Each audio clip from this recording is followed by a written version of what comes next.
बढ़िया तैयारी चल रही है और नए साल का जो है अभी लोगों में पूरा उत्साह के साथ, उमंग के साथ प्रभु श्री राम के मंदिर में दर्शन हो रहे हैं सबके। और जिस तरीके से जो भीड़ उमड़ रही है, जो लोग दर्शनार्थी आ रहे हैं, तो उसके कारण यहाँ का अयोध्या में पूरा जो है वायुमंडल बदल रहा है।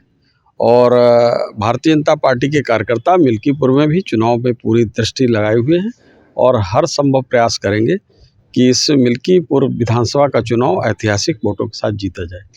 लेकिन समाजवादी पार्टी कह रही है कि यहाँ पर 7 मंत्री लगा दिए गए हैं और इसके साथ साथ खुद मुख्यमंत्री इसको मॉनिटरिंग कर रहे हैं और देश प्रसाद ये सब है।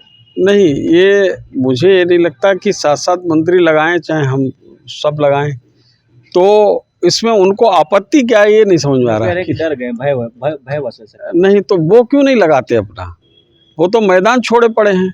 उन्होंने पूरा प्रयास कर लिया मिल्कीपुर का चुनाव ही ना हो, और लगातार आरोप लगा रहे हैं भाजपा नहीं होने दे रही। और खुद अवधेश प्रसाद ने जाके वहाँ पर चुनाव को रुकवाने का प्रयास किया, पूरा वकालतनामा लगा के साइन करके वहाँ हाई कोर्ट में, और 12 वकील वहाँ पे 1 दर्जन वकील खड़े किए। तो इस तरीके से तो चुनाव ही नहीं करवाना चाहते। भारतीय जनता पार्टी पूरी तरीके से तैयार है और ऐतिहासिक वोटों के साथ ये मिल्कीपुर का विधानसभा चुनाव जीतेंगे। और ये इनके जो झूठ का जो काट की हांडी है ना, झूठ बार बार नहीं चल सकता है। जिस तरीके से संविधान के नाम पे, आरक्षण के नाम पर और खटाखट योजना के नाम पर इन्होंने जनता को गुमराह करने का काम किया। भोली वाली जनता एक बार इनके बहकावे में आ गई, जवाब मिल गया इनको उपचुनाव में।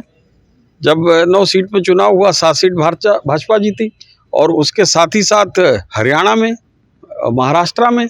तो इस तरह से अब पूरी तरीके से ये सब बेनकाब हो चुके हैं और मिल्कीपुर चुनाव में पूरी कलई इनकी खुल जाएगी। मंत्री जी, 1-2 दिन पहले शिवपाल यादव जी आए थे, वो राम मंदिर दर्शन करने नहीं गए, सीधा निकल गए। अखिलेश यादव उन्होंने कहा कि अखिलेश यादव जी एक मंदिर शिव का बना रहे हैं, वो कंप्लीट होगा तब हम दर्शन करने आएंगे। कौन सा मंदिर बन जाएगा? शिव जी का मंदिर बनवा रहे हैं उनके राष्ट्रीय अध्यक्ष जी। हाँ। जब वो कंप्लीट हो जाएगा तब हम परिवार से यहाँ आएंगे दर्शन करने।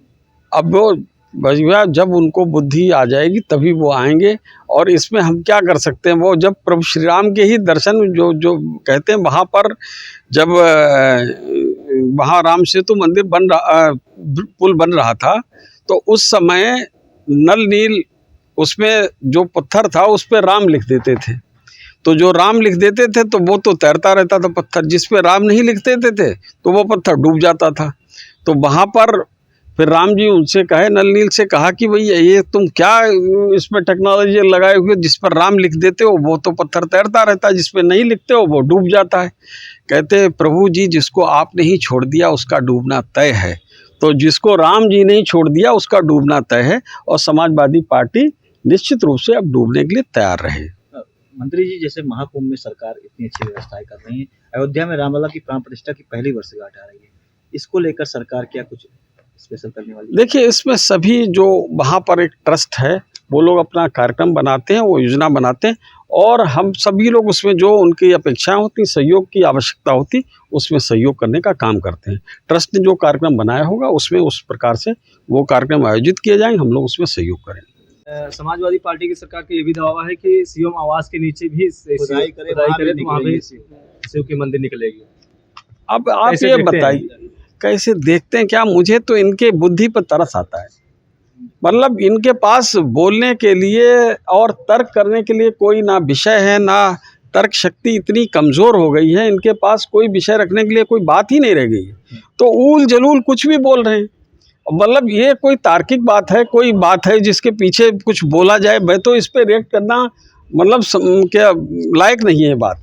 और जिस तरीके से उन्होंने बोला, इतने बड़े पद पर रहने के बाद व्यक्ति इतना मानसिक रूप से और बौद्धिक रूप से दिवालिया हो जाए, तो मुझे लगता है कि ये बहुत बड़े दुर्भाग्य की बात है उत्तर प्रदेश के लिए। और विपक्ष पूरी तरीके से खत्म है जी। चीज़ और उन्होंने कहा कि महाकुंभ को लेकर जिस तरीके की तैयारियां चल रही, वहाँ पर निमंत्रण नहीं देना चाहिए था, बिना निमंत्रण के वहाँ लोग पहुँचे। देखिए, ऐसा है कि हम कोई भी आयोजन करते हैं, अगर हम निमंत्रण नहीं देते तो ये कहते कि वो आपने तो किसी को निमंत्रण ही नहीं दिया, आपने तो बस अपने ही लोगों को बुला लिया। भाई तो वो दूसरा आरोप लगाते। तो हम उनको ये आरोप लगाने के लिए मौका नहीं दे रहे हैं, उनको इसीलिए परेशानी हो रही है। ये तो सबको निमंत्रण भी दे रहे हैं, और सबको हम सब लोग वहाँ चले जाएंगे तो हम रोकेंगे कैसे? तो निमंत्रण उनको भी दे रहे हैं, वो भी आएँ, भव्य दिव्य कुंभ का वहाँ पर डुबकी लगाएं, अपने पापों को धोने का काम करें और आगे आगे आने वाले समाज का काम करें। अगर आप ये वीडियो YouTube पर देख रहे हैं तो हमारे चैनल को सब्सक्राइब करें और बेल आइकन को दबाना ना भूलें। अगर आप Facebook पर ये वीडियो देख रहे हैं तो हमारे पेज को लाइक करें।